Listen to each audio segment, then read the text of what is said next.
오늘은 고린도전서 11장 1절에서 16절까지 본문인데요. 이 본문을 다 읽지는 않겠습니다. 먼저 1절을 같이 한번 읽어볼까요? 시작. 내가 그리스도를 본받는 자가 된 것 같이 너희는 나를 본받는 자가 되라. 아멘.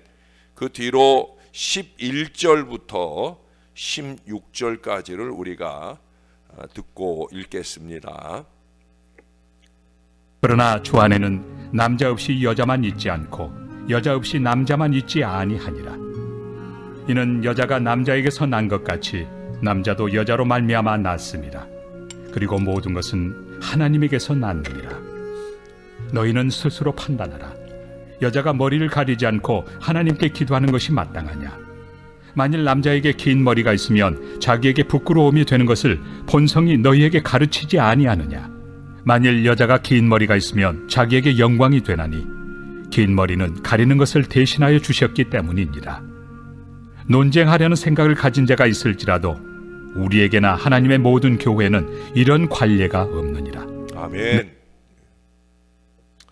2절의 말씀에 보면 너희가 모든 일에 나를 기억하고 또 내가 너희에게 전하여 준 대로 그 전통을 너희가 지킴으로 너희를 칭찬하노라 그랬어요. 여기 보니까 그 전통이라는 말이 나오는데 3절 이하는 그 전통에 대해서 말씀을 해요. 이 전통이라는 게 뭐냐? 여러분 보셨나 모르지만 천주교에서는 여자분들이 성당에 들어갈 때 이 하얀 수건을 쓰는 전통이 있잖아요. 지금 그 전통에 대해서 말씀을 하고 이 전통을 강조하는 거예요.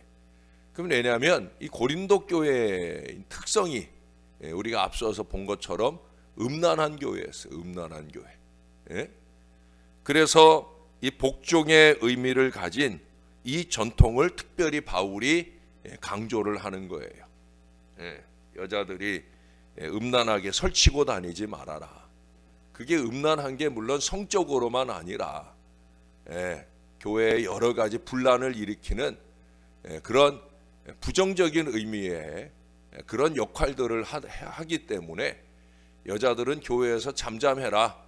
그래야 교회가 좀 조용하지 하는 그런 의미로 수건을 쓰게 하는 그런 전통을 갖게 되었다는 거예요. 그러나 오늘 우리 개신교에서는 없는 전통이죠.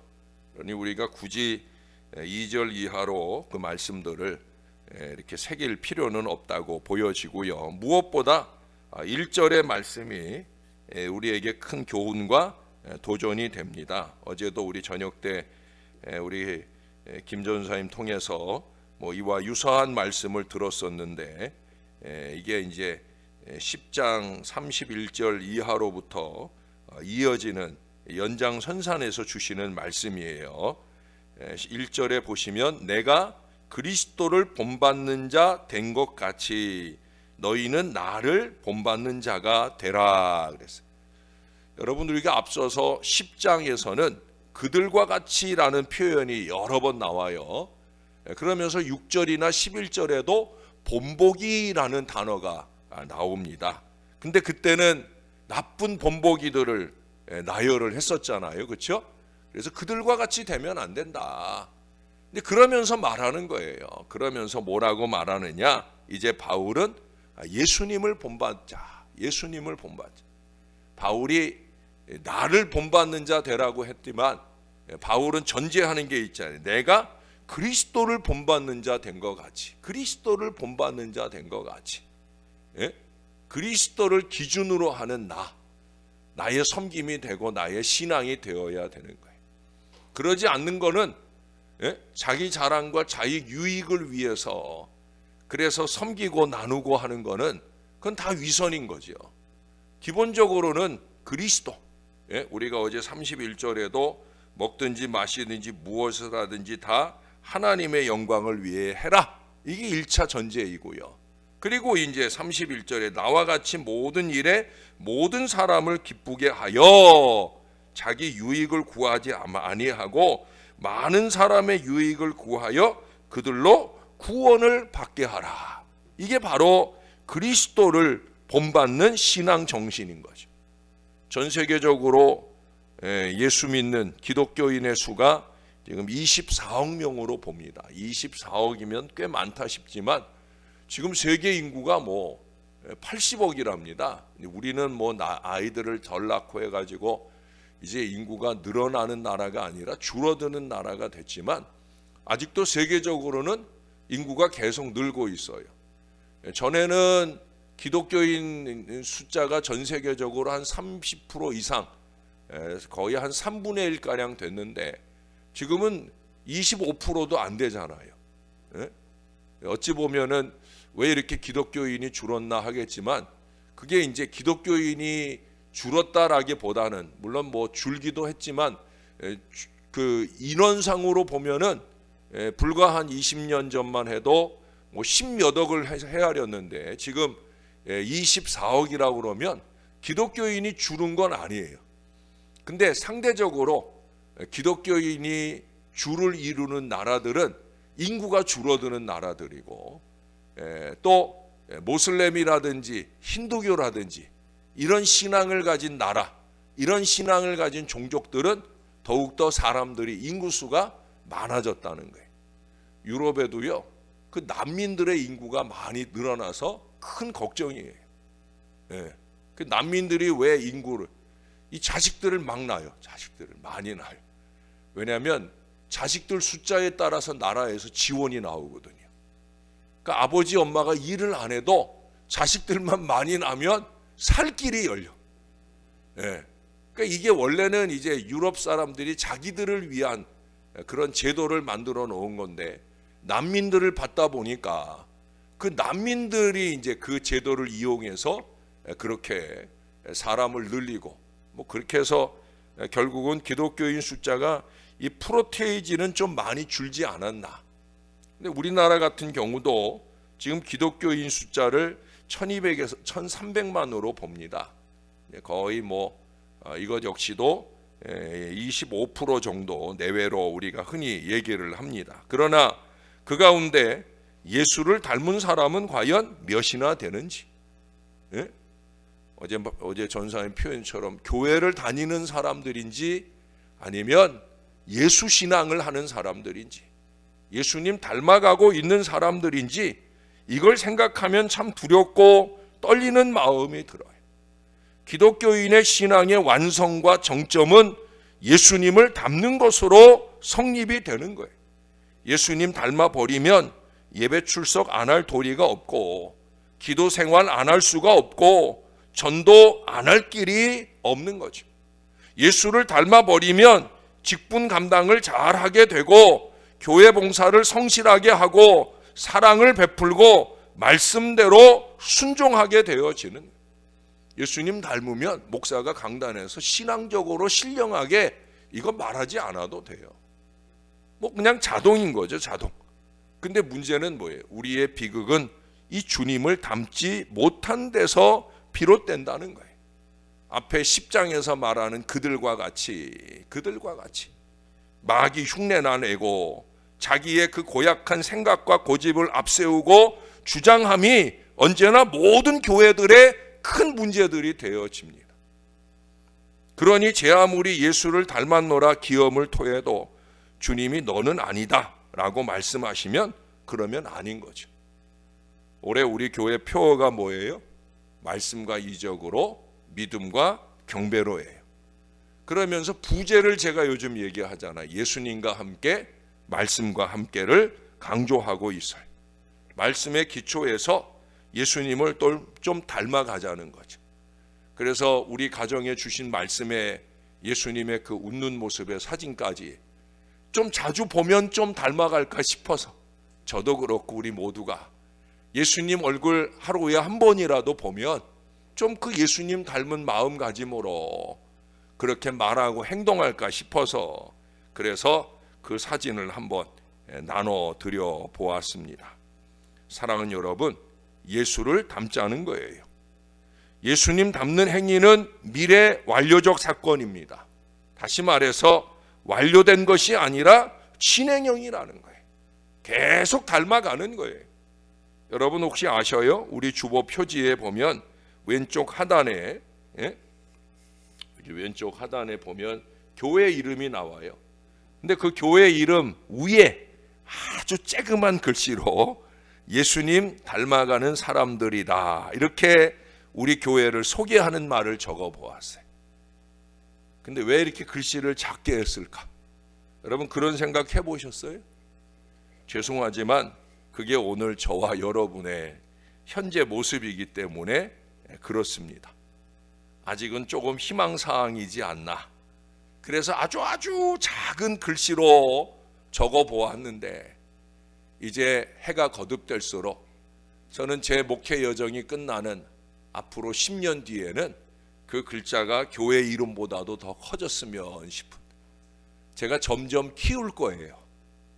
그 끝까지 다 이를 정도로 그 크기를 점점 키울 겁니다.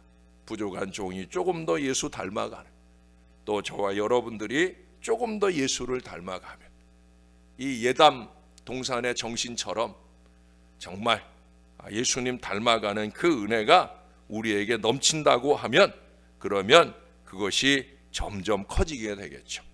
사랑하는 여러분, 예수님 닮는다는 게 도대체 뭐겠습니까? 첫 번째 꼽을 수 있는 것은 예수님처럼 생각하는 거예요. 뭐라고요? 예수님처럼 생각하는 거예요. 응?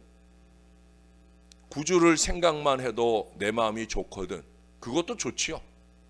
그런데 그것만 아니라 예수님처럼 좀 생각하자는 거예요. 생각은 마음의 산물입니다. 그가 어떤 마음을 가지느냐에 따라 생각이 결정돼요. 그러니까 그가 말하는 걸 보면, 행동하는 걸 보면 그가 어떤 마음을 가지고 신앙하고 살아가는지 알잖아요. 그렇지 않아요? 저도 여러분들을 그렇게 판단합니다. 이 사람 말하는 폼새를 보면 어떤 생각을 가졌고 그 생각이 그 사람의 신앙의 색깔이거니 하고, 어떤 때는 죄송하지만 한심하게도 생각을 하고, 어떤 때는 참 존경하고 대단하다, 그런 마음이 들 때도 있어요. 악한 마음은 악한 생각을 만들어냅니다.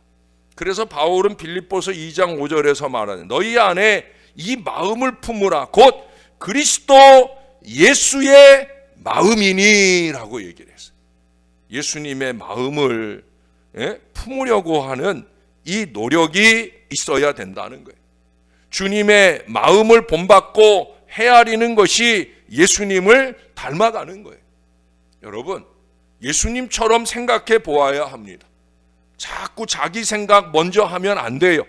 이기적인 생각, 자기 유익을 구하는 생각, 전혀 신앙적이지 않은 생각, 신앙인으로 어떻게 저런 생각을 품을 수 있을까 싶은 그런 생각, 여러분 언제나 모든 문제는 이런 생각들에서 일어나는 거예요. 너나 없이 주님의 마음으로, 주님의 생각으로 채울 수 있다고 하면 우리가 가 머무는 모든 것이 다 행복해지는 거예요. 하나님의 원대로 하옵소서. 우리 예수님께서는 늘 그렇게 생각하면서 기도하면서 그렇게 노력하셨듯이 우리가 그렇게 할 수 있다고 하면 하나님의 나라가 오게 되는 역사가 일어나는 거예요. 주기도문에 분명히 그러잖아요. 뭐라 그래요? 아버지의 이름을 거룩하게 하시며 아버지의 나라가 오게 하시며 아버지의 뜻이 하늘에서와 같이 땅에서도 이루어지게 하소서. 이게 한 문장 기도예요. 한 문장. 한 문장으로 되어 있는 이것이 하나예요. 하나. 우리가 아버지 뜻대로 생각하고 행동할 때 아버지의 나라가 이루어지는 거예요. 예수를 닮으려면 내 생각보다 예수님의 생각을 헤아려야 합니다. 사랑하는 여러분, 올해 우리 예수님처럼 생각하려고 노력하는 저와 여러분들이 될 수 있기를 바랍니다. 두 번째는 예수의 삶을 따르는 것입니다. 우리는 교회 이름 위에 예수님 닮아가는 사람들이라고 적었는데, 제가 전에 도림교회 주보를 보니까 거기는 예수님 따라가는 사람들이라고 적혀 있더라고요. 그게 참 신앙인 거죠. 예수님 따라가고 예수님 닮아가고. 여러분, 오늘 바울이 내가 그리스도를 본받았다라고 한 것은 예수님의 겉모습을 신용으로 본받았다는 게 아니에요. 사실 바울은 겉모습으로 예수 닮기 어려운 사람이에요. 여러분 예수님 모습 보시면 잘생겼죠? 예? 어디를 가나 예수님 사진을 보면 얼마나 잘생겼는지. 근데 바울은 얼마나 못생겼는지. 예? 바울 사진을 보면 야, 못생겨도 이렇게 못생겼나 싶은. 제가 바울 사진을 보면 좀 위로를 받아요. 야, 그래도 바울에 비하면 외모는 좀 봐줄만 하지 않나, 이런 생각을 해보게 됩니다. 그러나 여러분, 바울은 예수님의 그 겉모습이 아니라 삶을 본받으려 노력했다라고 하는 거예요. 물론 누가 주님처럼 살 수 있고 말할 수 있으며 죽을 수 있으며 포기할 수 있겠습니까? 예수 닮자고 말하는 저 역시도 참 부족할 때가 얼마나 많은지 몰라요. 또 사람이, 또 상황이 자꾸 예수 닮으려는 저를 무너지게 만드는 일들을 얼마나 많이 만나는지 몰라요. 나는 나름대로 열심히 섬기며 살려고 하는데 섬기지 말아라, 이런 요청을 받을 때도 있어요. 참 어이없을 때가 얼마나 많은지 몰라요. 누가 주님처럼 살 수 있겠나 싶은 고백이 저절로 나오는 거예요. 주님의 삶은 한마디로 하나님 중심의 삶이며 이타 중심의 삶이에요. 이게 쉬운 게 아니에요. 정말 어려워요. 어렵더라고요. 예? 특히도 내 마음속에 요만큼이라도 알아주기를 바라는 마음이 있을 때, 그럴 때 더 어렵고 더 상처를 받아요. 내 본의를 몰라주는 그 순간을 만날 때 얼마나 많이 좌절되는지 몰라요. 그래서 올해는 안 하기로 한 일들도 있어요. 예, 그래, 원하지 않으면 하지 말아야지.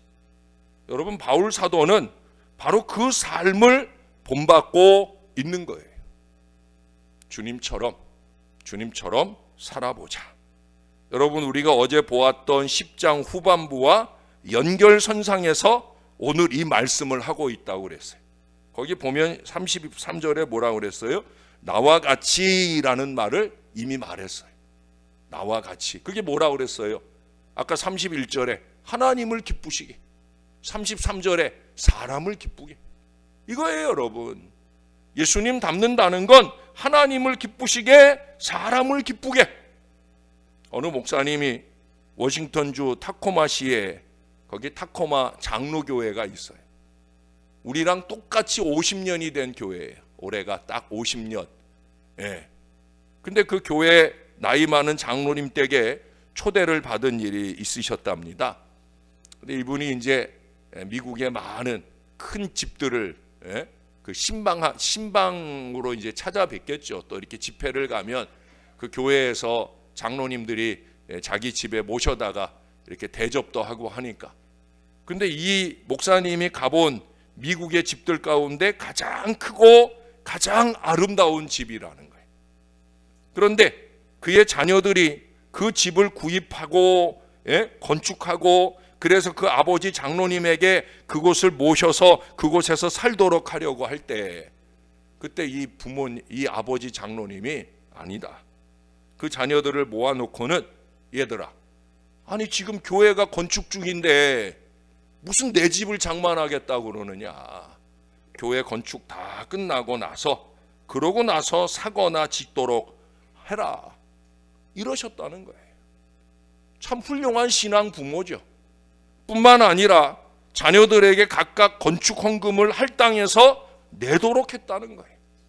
그래서 그들의 넘치는 그 헌신을 더해서 그때 당시로, 이게 벌써 한 30여 년 전 일인데, 그때 돈으로 350만 불. 350만 불이면 50억입니다. 여러분, 30년 전에 50억이면 이게 어마어마한 돈이지, 어마어마한 돈이에요. 그 돈을 들여서 이 타코마 중앙장로교회를 다 짓고 헌당식을 가졌다는 거예요. 헌당식이라고 하는 거는요, 교회가 건축을 하고 나서 입당을 하거나 헌당을 해요. 입당이라고 하는 건 뭐냐? 교회가 아직 은행 부채가 남아있거나 할 때는 입당을 하는 거예요. 근데 이제 부채 없이 교회를 깨끗하게 다 지어낸 경우에는 헌당을 하는 거예요. 그래서 어떤 교회들은 처음에 입당을 하고 교회에서 예배를 시작하고 이제 몇 년 걸쳐서 은행 빚을 다 갚고 나면 그러면 헌당을 합니다. 우리 교회는 이 성전에 들어올 때 헌당을 하셨을 거예요. 그렇죠? 왜? 우리 교회는 빚 없이 우리가 가진 것으로 다 교회를 사고 리모델링해서 들어왔으니까 헌당을 한 거예요. 근데 이 타코마 장로 교회는 그 자녀들, 그 가족들을 중심으로 하는 아주 큰 헌신을 통해 교회가 헌당을 통해 영광을 돌렸다는 거예요. 그리고 그 이후에 그 일이 다 끝나고 난 뒤에 땅을 사고 집을 지어 그 부모님을 모시게 되었다는 거예요. 목사님께서는 이들이야말로 주님의 뜻을 헤아리고 따르고 기쁘시게 해드리는 예수님 닮는 사람들, 예수님 닮은 가정이라고 그렇게 생각을 했다라고 말씀하는 걸 읽어보았습니다. 저도 그렇게 생각이 들어요. 여러분, 성경은 크게 두 가지 구도로 말씀하고 있잖아요. 그것은 축복과 저주입니다. 주님을 따르고 순종하는 사람은 복을 받지요. 주님을 멀리하고 배반하는 사람은 저주를 받아요. 그게 말씀이 보여주는 바예요.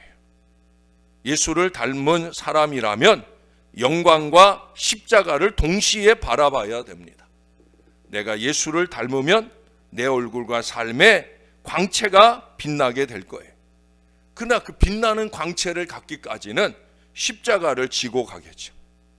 십자가를 지고 가는데 이거 죽을 상을 가지고 지고 가는 건 아무 의미가 없다는 거죠.